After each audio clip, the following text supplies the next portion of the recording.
What is going on, guys? I'm Mr. Zach, and today we're starting a brand new series called Let's Read. That's right, knocking straight off the Let's Play series on YouTube, but in this case, instead of playing, we're reading, and this time we got The Haunted Sanatorium, a chilling interactive adventure. So, here's how this works. This book is a choose your own adventure book, meaning that you have decisions that you can make as you read along. So if you've never had one of those books, that means that it has a variety of different endings. I figured this would be the perfect book to get us going, not only in October, but I don't know what other type of book you could use for a series like this. So we're starting with this one, The Haunted Sanatorium. Now I don't know how long this video is going to be.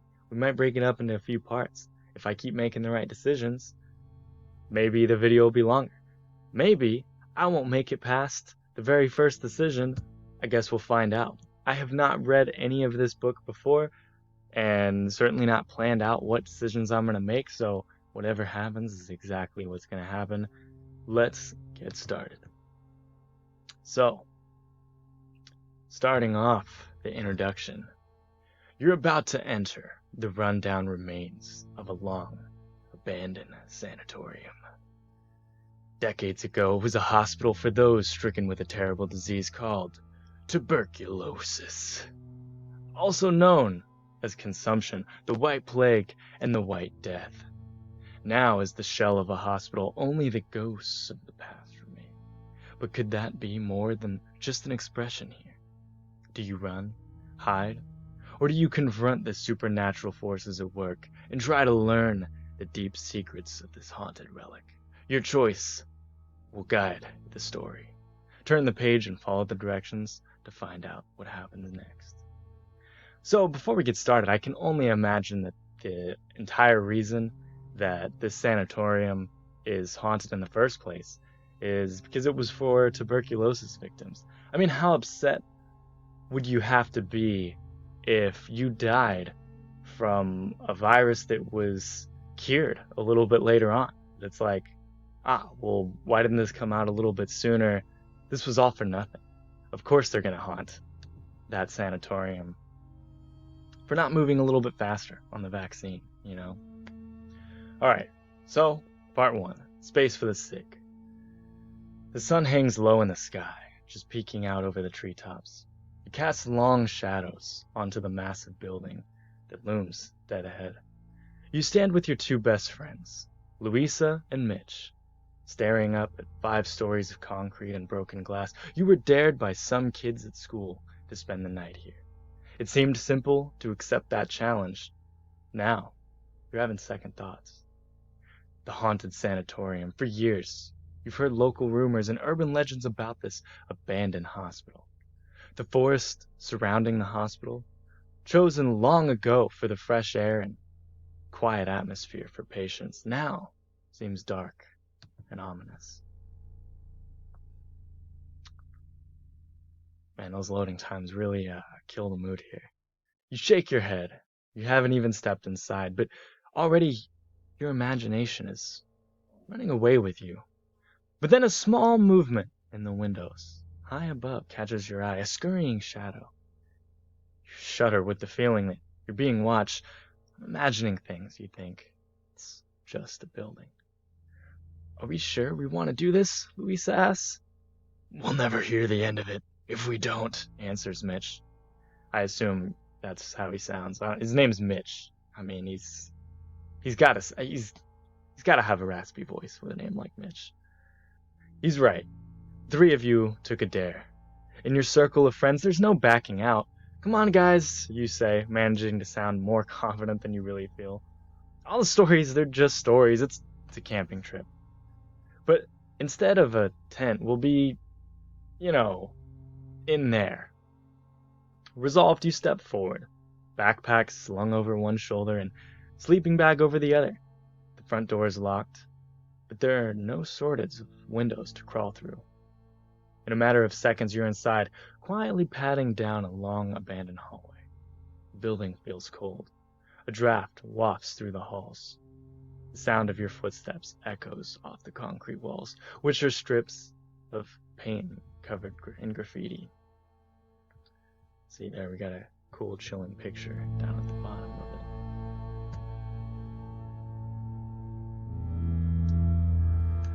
it. See if our decisions are coming up soon. We'll find out. Whenever this book decides to load. Okay. Check this out, Mitch says, pointing to some of the painted designs. 3 of you stop to look. A dark and vaguely human-shaped shadow created in spray paint crawls across the walls. It's so realistic that it gives you shivers. I think it's supposed to be some sort of ghost, Mitch says. Mitch stops mid-sentence, his mouth hanging open. It takes a moment for you to realize what he already knows. 3 of you are standing still, but the sound of footsteps is still in the air. Then they stop. The laughter begins. It's a cold and hollow sound. It resonates throughout the corridor. It's mocking you. To investigate, go to page 11. To search for a place to hide, go to page 14. Well, 11's already open, so I guess we're going to go with 11. So I put a cut there, just that way I can get it on single page mode, so that sort of thing doesn't happen again. Alright, picking back up. What do you think that was, you ask, squinting as you stare down the hallway. And for a moment you were scared. But now you're just curious. You really want to know who or what made that sound. Your friends begin to protest, but you run directly toward that direction of the laughter. Everything happens in an instant. You slam into something and sprawl to the ground. The person you ran into, grunts that hits the floor. Relax, says a familiar voice. You sit up, rubbing your head in confusion. Ethan? You groan. What are you doing here? Mitch's older brother gives a little wave, then winces, massaging his shoulder. What was Ethan doing there? Why was he hanging out in the sanatorium? You grin, knowing he took the worst of the impact. Helps take some of the sting out of your own wound. Were you scared? Ethan taunts. Mitch told me you guys were coming, and I couldn't resist. I just wanted to mess around with you a little bit. He gives you a playful look or slap on the back. Go home, Ethan. We don't want you here. Ethan shoots you one last grin. Don't let the ghosts get you, he says. And he disappears into the hallway, chuckling all the way. I'm gonna think just on that sentence. I'm gonna take a guess that Ethan might be a ghost. I mean, it was obvious. It's not like a Scooby-Doo thing. They're gonna like reveal, his mask, and it ends up like maybe that would be what it was. They're like Ethan, and then they like pull at his hair, and then a ghost flies out of his neck. I mean, who knows? I'm gonna hope that that's the way the story ends, but I guess we'll see. Well, now we've seen our first restless spirit, Lisa jokes, brushing the dirt off her back. Things should be a piece of cake from here on out. Where's to next?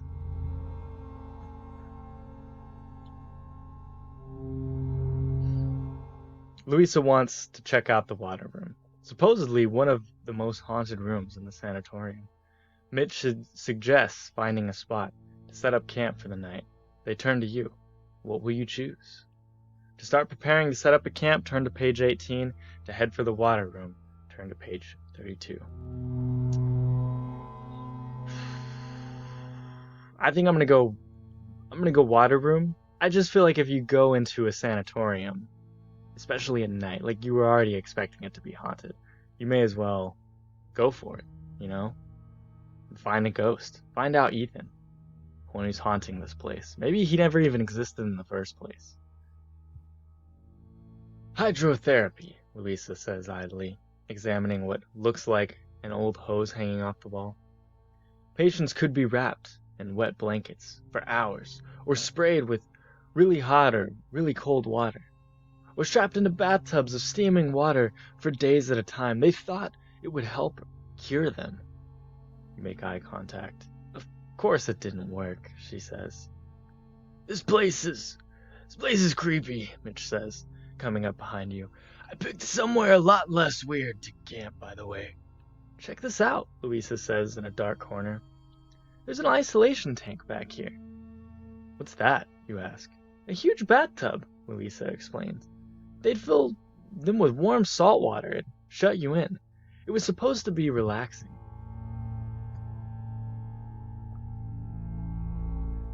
Meanwhile, nobody questioning why Louisa knows so much about the sanatorium.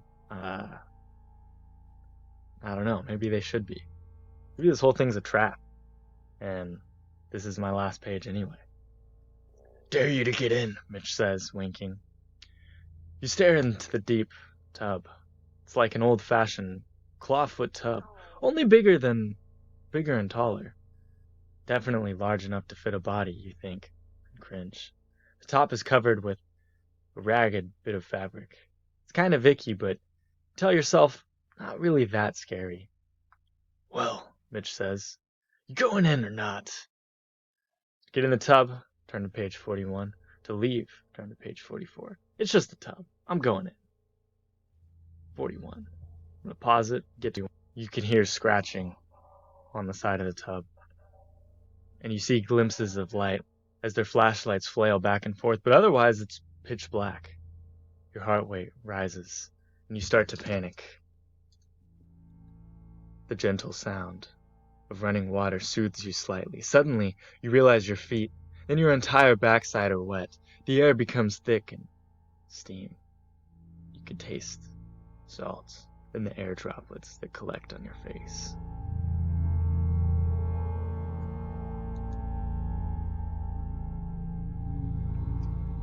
At first, you try to get free, splashing and kicking, but you tire quickly and the warm, salty water sloshing back and forth relaxes your muscles. Soon, your body stops responding to your brain. Your eyes begin to close. The sounds of your friends' voices begin to fade. To keep struggling, turn to page 41. To stay where you are, turn to page 73. Basically, what they're asking you here in this situation is, do you have a will to live? Or do you just accept the cool release that I guess staying in the tub is going to bring you? So I'm going to say, I want to say to just stay where I'm at. I'm going to go 73. Let's go stay where you're at. I feel like it's a trap maybe. So let's see what's going on. Stay where you're at. 73. I could be wrong, and I'm feeling like I might be. Alright, it's page 73.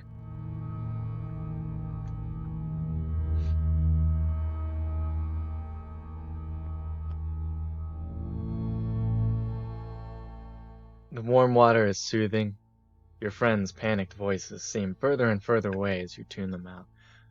Soon, you're lulled into a dreamless slumber.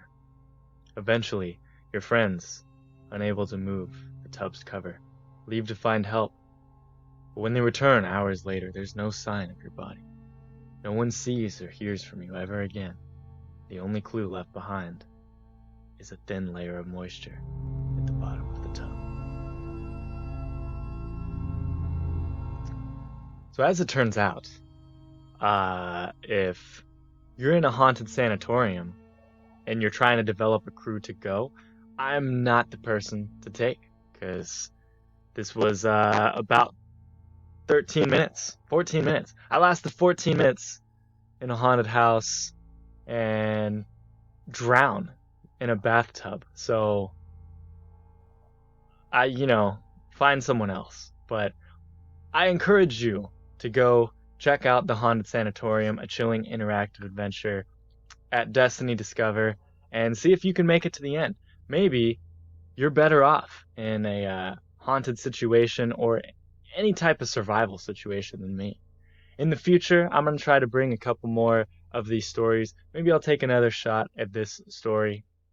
We'll see how it goes. But till next time, I'm your host, Mr. Zach. Catch you later.